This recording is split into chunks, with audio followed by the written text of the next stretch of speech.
Welcome to Sweet Fuel, the remarkable story of Brazilian ethanol, brought to you by the Ohio State University History Department, Clio Society and College of Arts and Sciences, and by the Center for Latin American Studies, a Title VI National Resource Center funded by the U.S. Department of Education. My name is Nick Breifogel. I'm an associate professor of history and director of the Goldberg Center for Excellence in Teaching, and I'll be your host and moderator today. Thank you so very much for joining us. As the hazards of carbon emissions increase and governments around the world seek to reduce reliance on fossil fuels, the search for clean and affordable alternate energies has become an increasing priority in the 21st century. However, Brazil has already been producing such a fuel for almost a century. Its sugarcane-based ethanol is the most efficient biofuel on the global fuel market, and the South American nation is the largest biofuel exporter in the world. Today, we are privileged to welcome Dr. Jennifer Eaglin, who will offer a historical account of the industry's origins. The Brazilian government mandated a mixture of ethanol in the national fuel supply in the 1930s, and the success of the program led the military dictatorship to expand the industry and create the national program Pro-alcool in 1975. Private businessmen, politicians, and national and international automobile manufacturers together leveraged national interests to support this program. By 1985, over 95% of all new cars in the country ran exclusively on ethanol. And after consumers turned away from them when oil was cheap, the government successfully promoted flex fuel cars instead. Yet the growth of this green energy came with associated environmental and social costs, first in the form of water pollution from liquid waste generated during ethanol distillation, and second, through exploitative rural labor practices that reshaped Brazil's countryside. Let's take a moment to get to know our speaker. Dr. Jennifer Eaglin is a historian of Brazilian alternative energy development. She is an assistant professor of environmental history and sustainability and a core faculty member of the Sustainability Institute at Ohio State. Her first book, Sweet Fuel, A Political and Environmental History of Brazilian Ethanol, just came out with Oxford University Press, and she'll be discussing her findings with us today. She's joining us now from Freiburg, Germany, where she's currently working on her next book project on the Brazilian nuclear energy industry. With that introduction, let me just mention quickly the plan. Professor Eaglin will begin with a presentation on the history of ethanol in Brazil, and then she'll take your questions and we'll open things up for discussion. If you're interested in asking a question, please write it in the Q&A function at the bottom of your screen on Zoom, and we'll do our best to answer as many questions as we can. And now, without further ado, let me pass you over to Professor Jennifer Eaglin, who will take us on an exploration of the remarkable story of Brazilian ethanol. Over to you, Professor Eaglin. All right. Well, first, let me just say thank you, Nick. Thank you to the Goldberg Center, the Center for Latin American Studies, and the College of Arts and Sciences for having me. And thank you to all of you for joining for hopefully a really interesting conversation about my research. So as noted, my research focuses broadly on alternative energy development in Brazil and particularly sugar-based ethanol development. I actually began studying this industry, in this Brazilian industry first when I was studying corn-based ethanol development in the United States. And many of us are probably familiar and probably have very strong opinions about the corn-based ethanol industry. But many of us probably did not know that Brazil was a large sugar producing, or not large sugar producing, but a large sugar-based ethanol producing country. And so these are some of the questions that I too was once unaware of, and really drove me to do a longer history of this industry.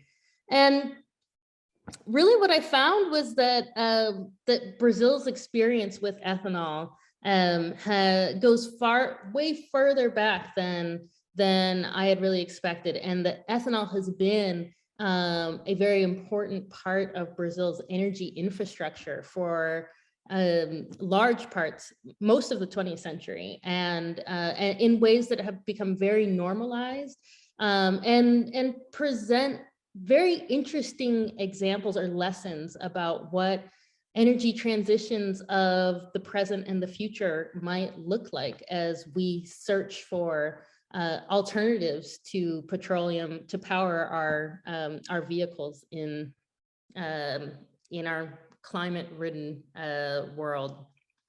So I want to talk about some of the main themes, or one of the main themes that kind of draws out some of the themes from the book, which is really how does ethanol, Brazilian ethanol, become an important part of Brazil's energy infrastructure?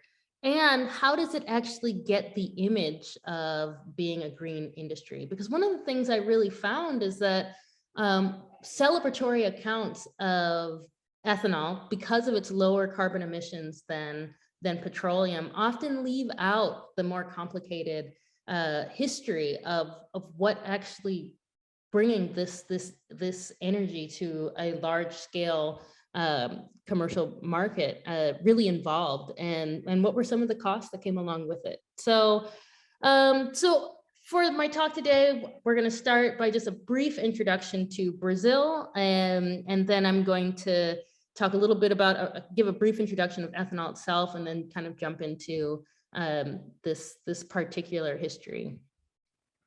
So for those of us that are not familiar with Brazil, I have a map over here, and just a quick overview. We are probably familiar with Brazil's. Brazil is the host of the largest part, the vast majority of the Amazon rainforest, but its economy is really driven by the southern region, and this is particularly includes the cities of Sao Paulo and Rio de Janeiro. And so my research focuses on Sao Paulo, which is the largest industrial center in South America.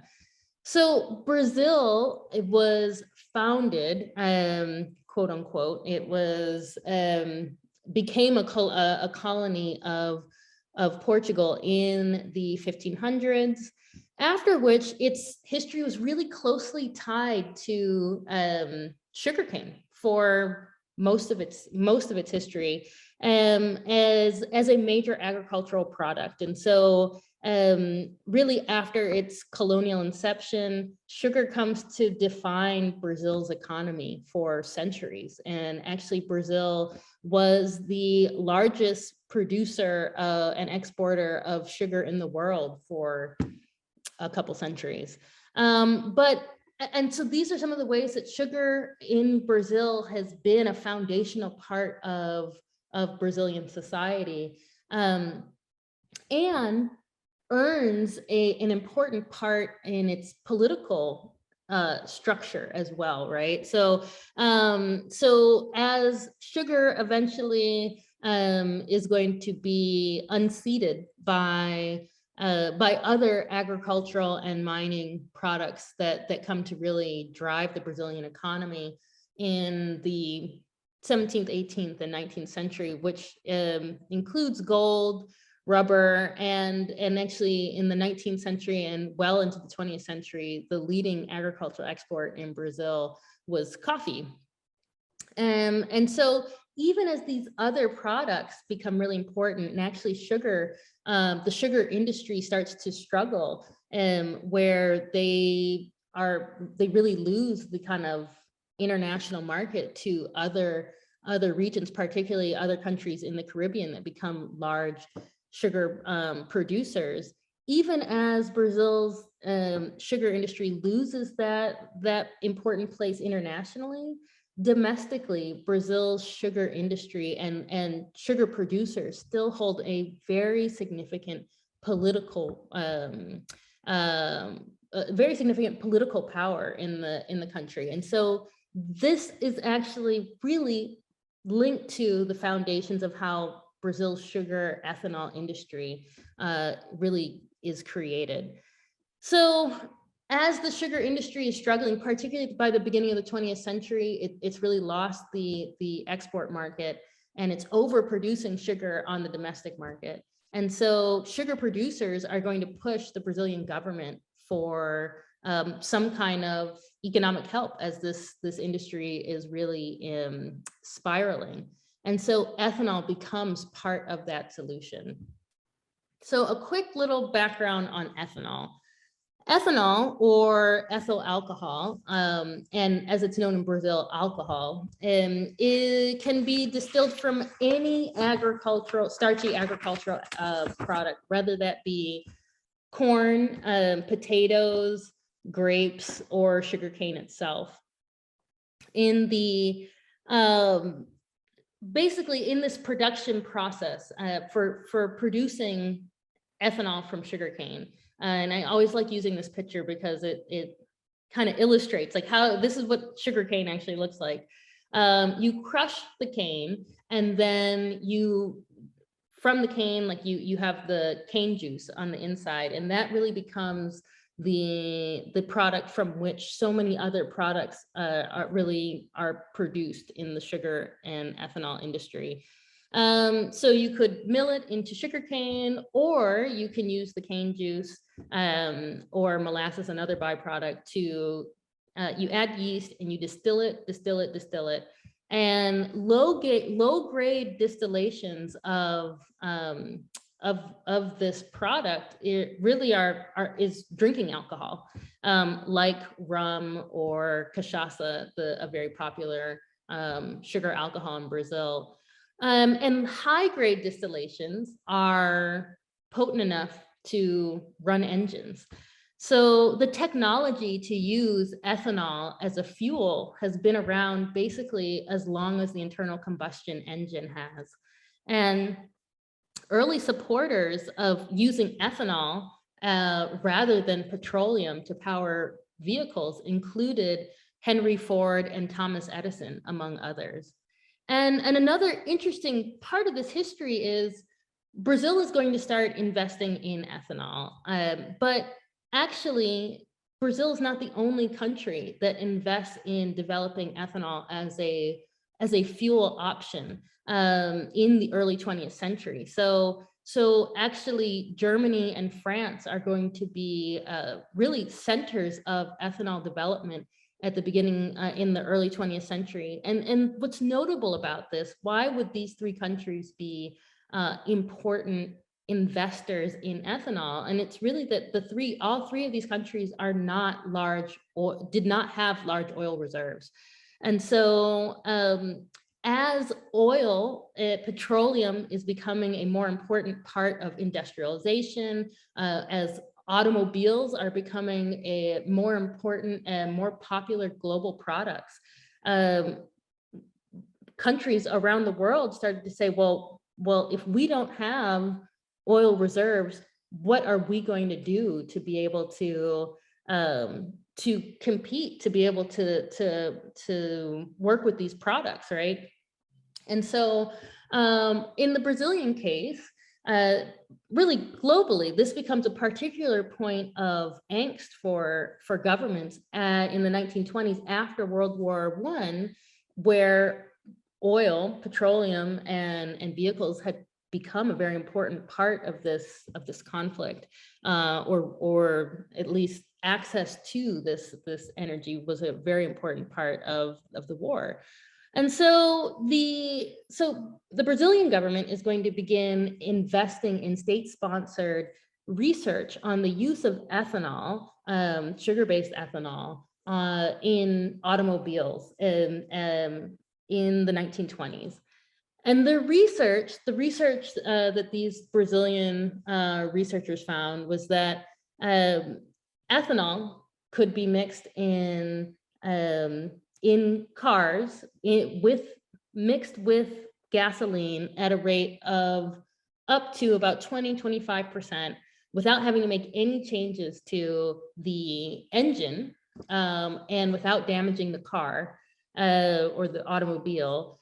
It could efficiently run. These cars could efficiently run. And so this research becomes the foundation for Brazil, the Brazilian government really looking to ethanol as the way that they are going to support the sugar industry. And remember, I already said, sugar producers are pushing the government to find some way to support this ailing industry. And this research becomes the foundation of tying that support to the creation of a domestic ethanol industry.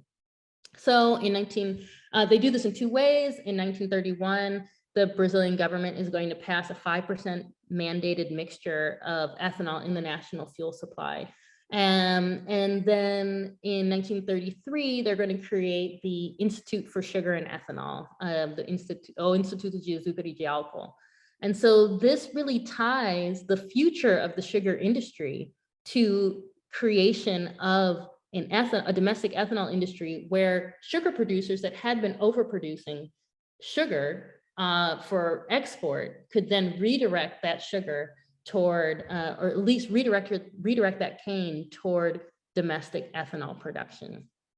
So this 5% mandated mixture in the fuel supply is going to remain in place for the next 40 years, really with very little change. And so sometimes it went up, as it did during the 1940s, around World War II.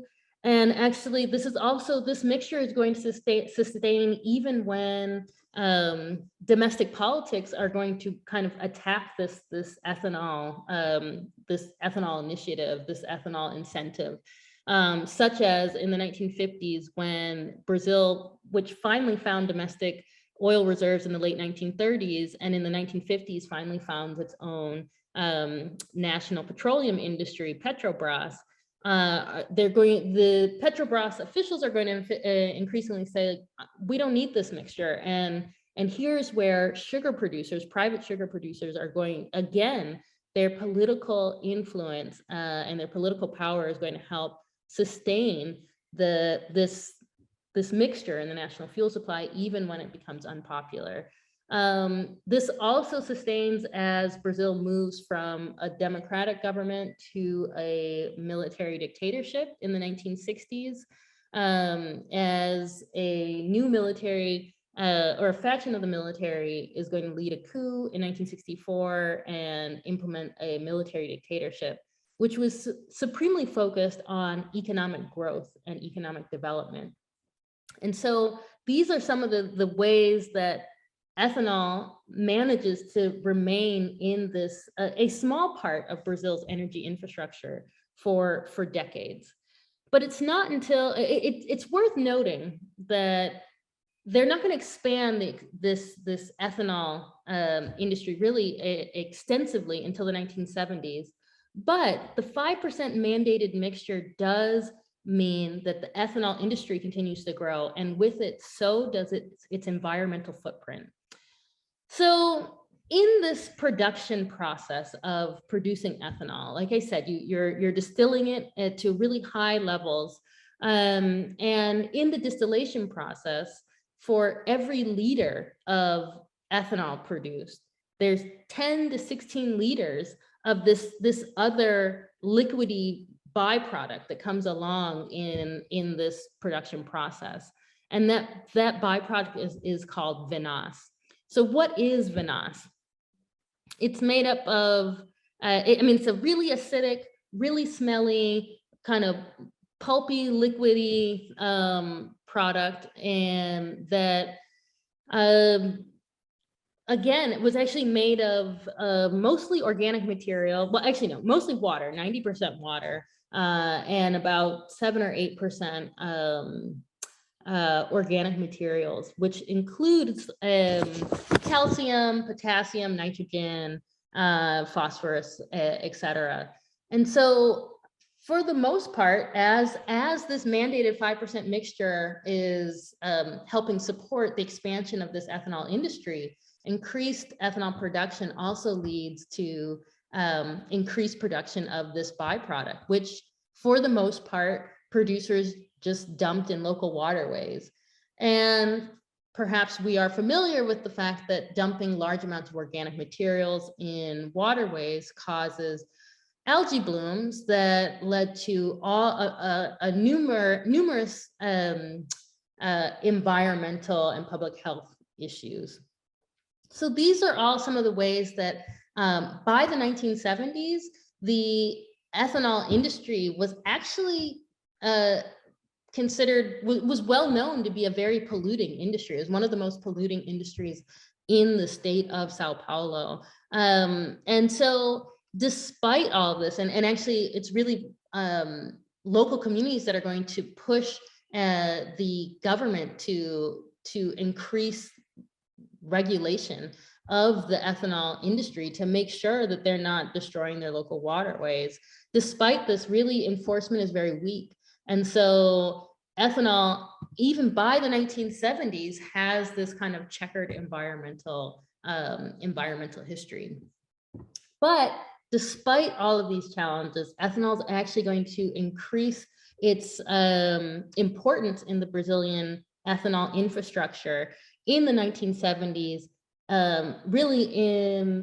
because of global market fuel market changes, and that comes in with the 1973 oil shock, and this is when in 1973, late 1973, the U.S. government is going to provide support to Israel in the Yom Kippur War in the Middle East, after which Arab-aligned countries in OPEC, the Organization of Petroleum Exporting Countries, are going to then implement an embargo on the US and its allies, and cut back oil production, such that within the span of a few months, by early 1974, global oil prices are going to quadruple.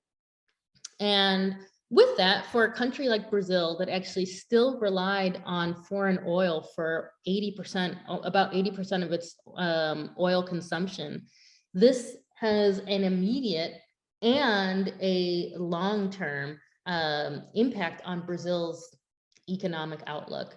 And again, as I noted, the military dictatorship was supremely focused on economic growth at any cost, right? And so this becomes the foundation for sugar and ethanol producers really lobby the Brazilian government to increase ethanol's position in the country's energy infrastructure, as the military government is looking to diversify their energy infrastructure in order to sustain their economic growth agenda. And actually, initially, ethanol was a really small part of that, as the government invested in expanded petroleum speculation, and actually built the largest what becomes the largest hydroelectric dam in the world, and also invested quite a bit in a nuclear energy industry or program. But it's really in 1975, due to all of the lobbying from sugar producers, that the government is also going to create the National Ethanol Program in 1975. And so the program is really going to go through two central phases. And the first phase is focused on expanding the ethanol mixture from the 5% that had been in place since the 1930s to 20% mixture, which again goes back to that research that had already said this mixture up to 20%, 25% will not negatively affect vehicles. And so based on that, they're going to expand their mixture of ethanol in the fuel supply, in the national fuel supply, to offset petroleum imports. Then there's another oil shock in 1979 that is again going to double. Oil prices are again going to double, which continues this the threat of high oil prices on a country that still relies heavily on oil imports. So it's in this second phase. So essentially, Proálcool is going to heavily subsidize the production of sugar, heavily subsidize the cost of sugar, subsidize the price of ethanol, subsidize ethanol or sugar production, machinery to build distilleries, all of these things to incentivize sugar producers to expand their ethanol production infrastructure. And then this program is also going to heavily invest in research on the development of a ethanol fueled car. So they're going to launch the ethanol fueled car in 1979 at the same time as this second oil shock. So this is also going to expand the program even more. So the development of the ethanol fueled car had actually, Brazilian researchers had been working on this since the 1950s.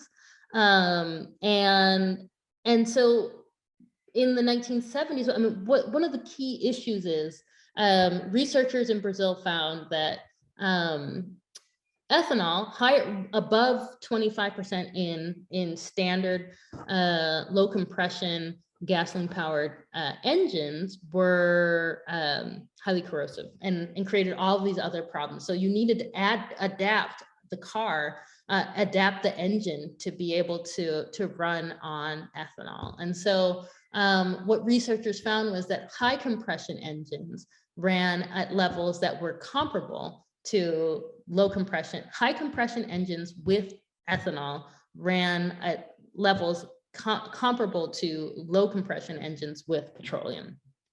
And so then they had to actually bring these cars to market. And so that required an extensive amount of research and adaptation of other parts of the car, including the fuel tank, the fuel gauge, carburetors, and other parts.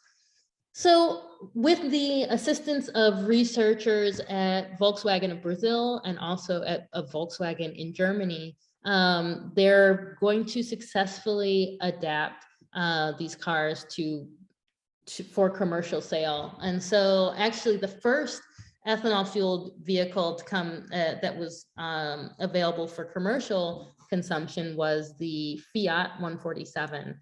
But to be able to bring ethanol fueled cars to market also required a major overhaul of the country's fueling infrastructure, right? So you actually have to have pumps at gas stations. You have to have an effective distribution infrastructure. You have to subsidize, as the government did, heavily subsidize the price of these cars to incentivize people to buy them, subsidize the price of fuel to make sure that people would buy ethanol rather than petroleum, and the list goes on, right?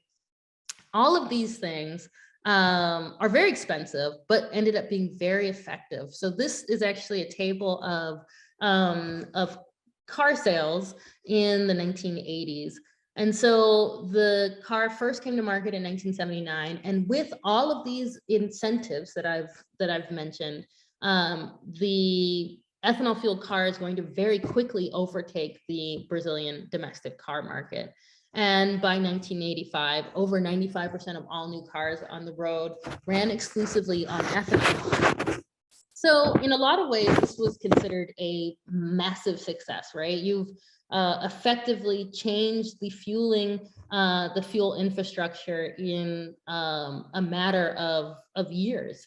But what ends up happening after that is both inspiring and also a reality check in what are some of the costs that come along with this, right? So, so first I want to highlight that I talked about vinasse, and when, I mean, this vinasse was already a problem before this Pro-alcool program was implemented. But with Proálcool, ethanol production is going to expand from before the program began in 1975, Brazil was producing about 500 million liters of ethanol per year. By 1979, with the implementation of the first phase of expanding production for the national fuel mixture, Brazil produced about 3 billion liters of ethanol per year. By 1985, to help service the growing demand associated with ethanol fueled cars, Brazil produced over 10 billion liters of ethanol per year.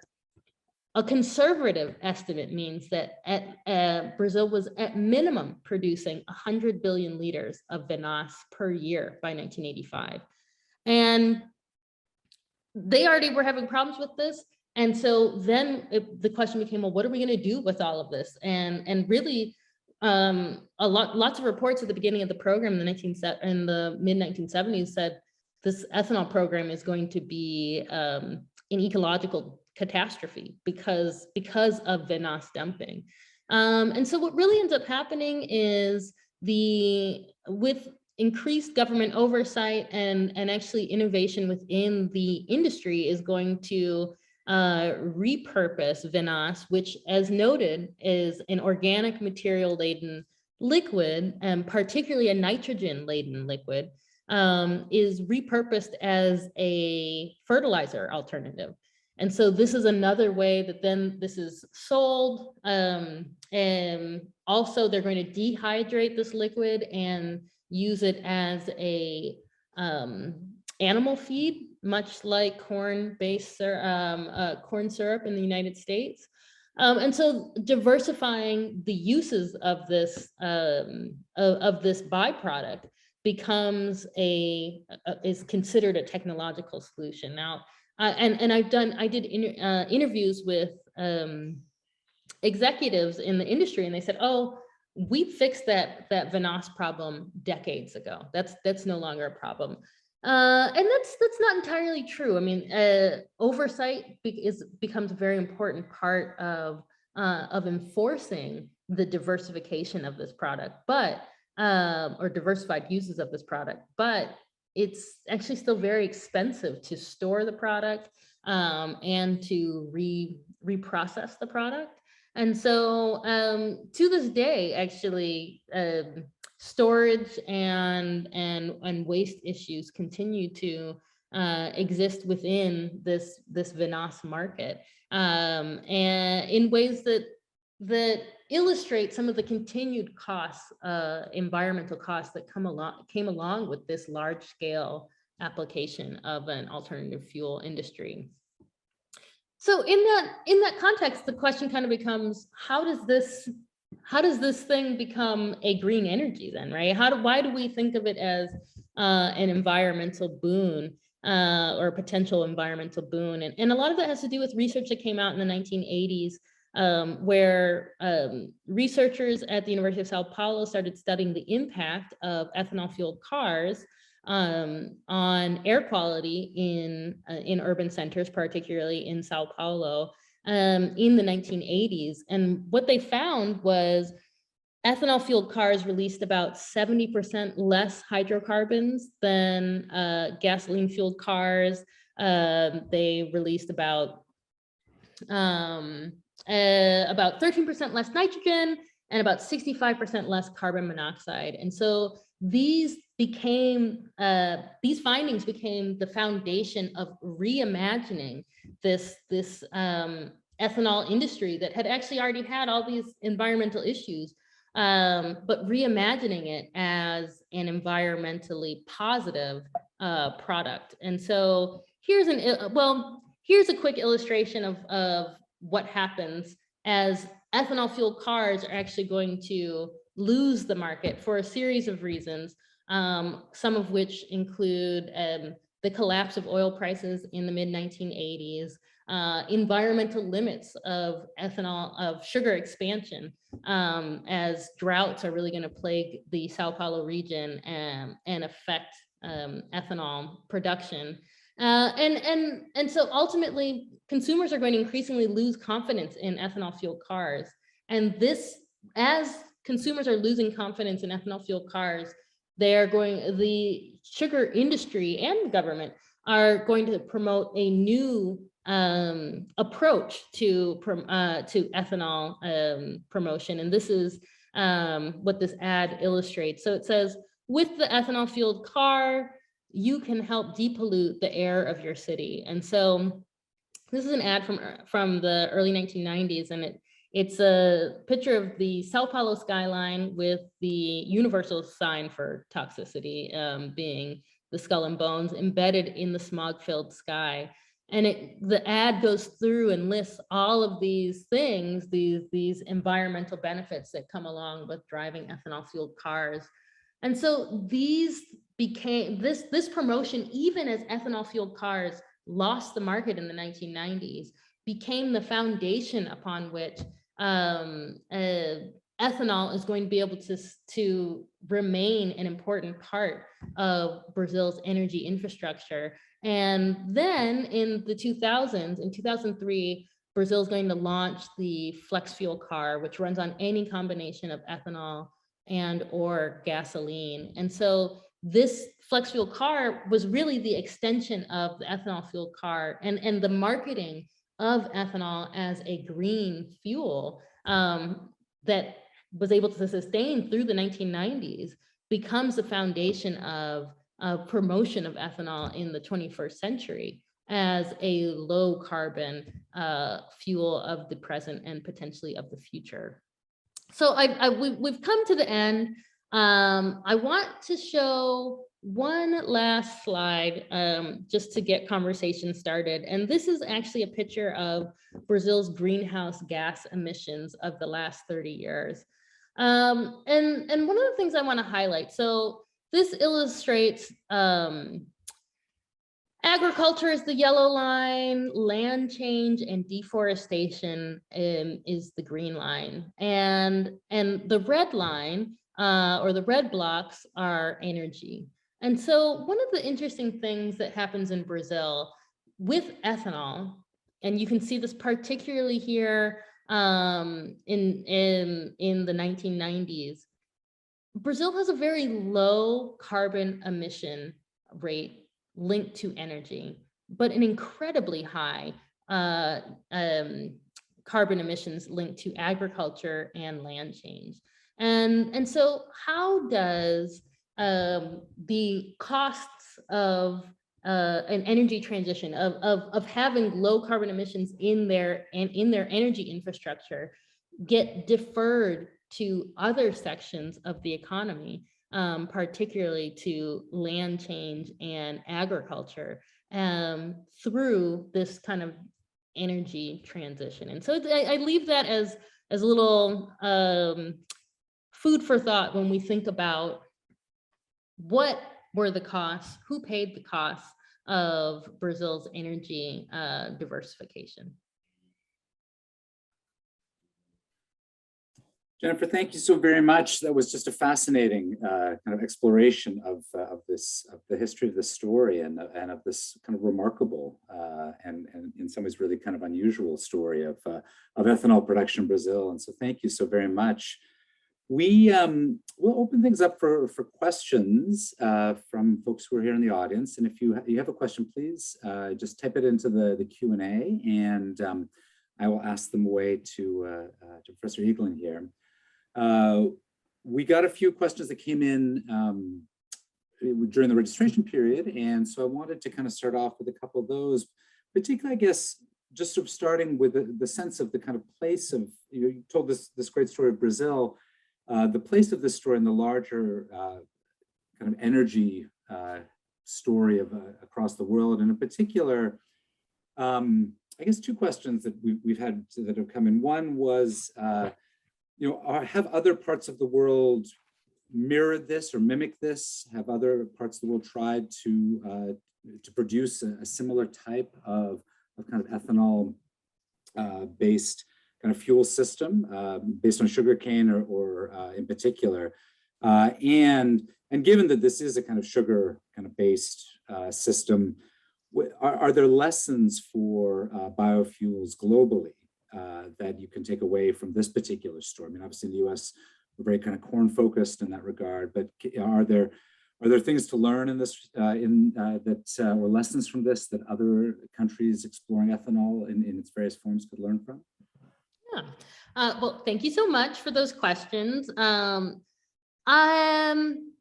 this been, how does this fit into a global discussion of biofuels? Brazil's ethanol industry has been tagged as a next generation biofuel in a way that has often been juxtaposed with the corn-based ethanol industry in the United States, which Brazil's ethanol, sugar-based ethanol is notably more efficient than corn-based ethanol, and has lower carbon emissions and produces more energy per acre or hectare, depending on how you're measuring it. And so the interesting thing is, I mean, often, and also actually the corn-based ethanol industry has been more explicitly tied to rising food prices and other things that the sugar-based ethanol industry has somewhat been able to evade, sometimes problematically and inaccurately. But the important thing from a policy perspective for Brazil has been actually much aligned with the United States, with corn-based ethanol producers, in trying to expand ethanol production to a point where it can be considered a global product. A very large percentage of the ethanol that Brazil produces is consumed domestically, but they actually also export to the United States. The United States produces a very large amount of corn-based ethanol, most of which we consume ourselves. And so in 2007, Brazil and the US signed a memorandum of understanding to try to expand and bring to scale ethanol production throughout the Western Hemisphere. And particularly they focused on large sugar producing countries like the Dominican Republic and others within the Caribbean. And so how successful has that been? Brazil also invested quite a bit in expanding their biofuel, the biofuel market, investing in technology in other countries to expand the biofuel market in sub-Saharan Africa as well. And so these are ways that this model, that Brazil has tried to sell this model, right? And tried to say, well, our ethanol industry is a good model to follow for other countries, large agricultural producing countries. But this ties to the question of what are some of the lessons that we can learn. I think it's important. I did not talk as much about the labor issues that come along with ethanol production in Brazil, but the environmental and the labor costs that come along with that are sure to follow in any of these other countries as they try to expand ethanol production. And so I think that's one of the things that often gets swept under the rug when talking about the ethanol industry's expansion, and particularly in Brazil's promotion of this model around the world. No, that's great. We have a whole bunch of questions coming in. Let me ask you a couple that are sort of kind of technologically focused. One asks, so how much have biotech innovations improved the process of making ethanol in Brazil? And related but not related, as vehicle electrification increases worldwide, is there a pushback within Brazil from the agricultural sugar industries against kind of electrical cars? I like both of these questions. So, so first, the biotech innovations. Really in the 1990s, as I talked about, the ethanol industry really kind of found itself at a turning point in the late 1980s as ethanol fueled cars were starting to lose the market and gasoline prices fell globally. Actually, part of remarketing ethanol in the 1990s as a green energy involved really highlighting a major innovation in the industry, which was cogeneration. And so expanding, so basically there's another byproduct, bagasse, that was often just burned. And so bringing that, basically internally burning that to create thermal electricity to make ethanol plants basically self-sustaining became a really big part, and eventually actually selling the excess electricity from the thermal electrical production back to the Brazilian energy grid became a really important part of ethanol's energy contribution. And actually, to this day, some people have actually said that ethanol's electrical contributions are more important than its actual fuel contributions, right? And actually, in promotions in Brazil, particularly actually around the COP26, they already said the innovation that has made our ethanol is part of the innovation that has made our electricity infrastructure more sustainable. So I would say that these are some of the ways that technology innovation has already dramatically improved Brazil's infrastructure, Brazil's biofuel infrastructure. But the interesting thing I will also add is that cellulosic ethanol, which is celebrated as a next generation biofuel, actually produces more vinasse than sugar-based ethanol. And so the expansion of these alternate sources like cellulosic ethanol will bring perhaps unexpected costs along with it that are not often kind of included in the promotional vision of them. So that's my quick answer to that. What the second question was about? Oh, electrification of electric cars. Yeah, electric cars. I mean, one of the interesting things in Brazil, electric cars, I mean, actually electric cars in the United States are still even when we think we see a lot of electric cars around, they actually still only represent like 3 or 4% of our car market, and we hope that's going to change soon.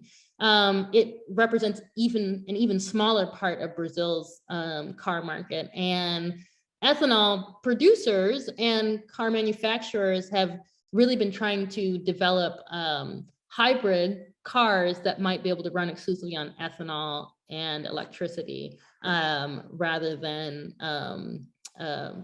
fuel or petroleum and electricity. So these are some of the ways that at least at present, I haven't seen a large pushback about electrification of the car market in Brazil, in large part because they're really very far from a tipping point on adaptation, on adoption, but also biofuels, particularly ethanol, can still be part of that transition.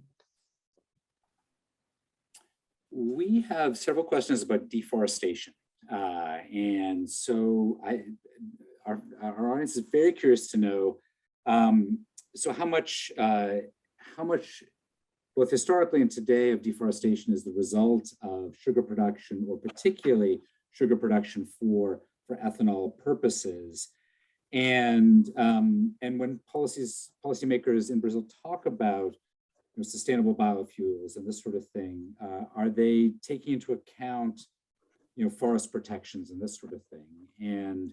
And then kind of related to your last point, your last question, so does all this deforestation, is there a link, if there is a link, is that connected to the increased kind of agricultural emissions that you showed in that last graph? Okay. I love this question. And it's such an important question. So thank you guys for asking it. So how does Brazilian ethanol connect to deforestation, particularly of the Amazon, but more broadly throughout Brazil? So if we recall at the very beginning, I pulled up the map of Brazil. So you have this terrible vision, but you have the Amazon up here, right? And then you had all of these kind of urban centers that I mentioned down below, like Sao Paulo and Rio. So all of that region of Sao Paulo and Rio used to be, or quote, still is part of another major forest that has mostly been annihilated in Brazil, and that's the Atlantic forest. And so the Atlantic forest basically kind of crept up to the very bottom of the Amazon once upon a time back in 1500. And slowly has been the center of industrialization in Brazil. And so between 1964 and 1985, which is the period of the military dictatorship, but also includes the most intense first 10 years of the ethanol of Proálcool, sugarcane accounted for the most deforestation of expansion of sugarcane accounted for the most deforestation of the Amazon, of the Atlantic forest in the South, and particularly in the region that my book focuses on, which is in the Ribeirão Preto region. And so these are some of the ways that the initial expansion of ethanol production is very closely connected to deforestation, but it doesn't get connected to Amazonian deforestation, which tends to get far more attention. But the other thing I want to note about Amazonian deforestation is that as sugar production expanded to accommodate larger demand of biofuels, you also then saw other agricultural products got pushed into different regions of Brazil. The Cerrado, which is in the central west of Brazil, is going to become the major agricultural producer of soy, and then slowly that's going to push other products, notably agricultural beef, grazing, cattle grazing, further up, right? And so this is then going to increasingly push into the Amazon. And so these are some of the ways that all of these agricultural products, the large scale production of each of these agricultural products is really interconnected in ways that I would say the Brazilian sugar ethanol industry very successfully disaggregates, right? So they say, like, you're not seeing sugarcane replacing as the cause of deforestation in the Amazon. Like, it's not sugar that's being produced in the Amazon upon deforestation, but all of these things are connected. So as sugar production has expanded into the Cerrado, then grazing is pushed even further up and further in. Soy is pushed further up, further in, into the Amazon. So they're all connected. And I think that's really an important part of the story of, and also links to agricultural emissions, right? So as land change for land grazing maybe gets the most attention, but actually that's linked to this move from soy production to cattle grazing, and maybe the soy production was moved to sugarcane, right? So all of these things are part of the emissions story, for sure. Great.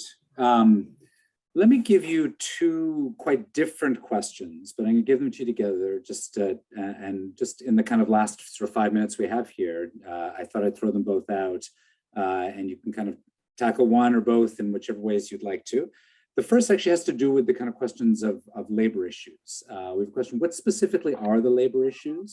Do workers suffer from handling the product, or are they exploited with low wages?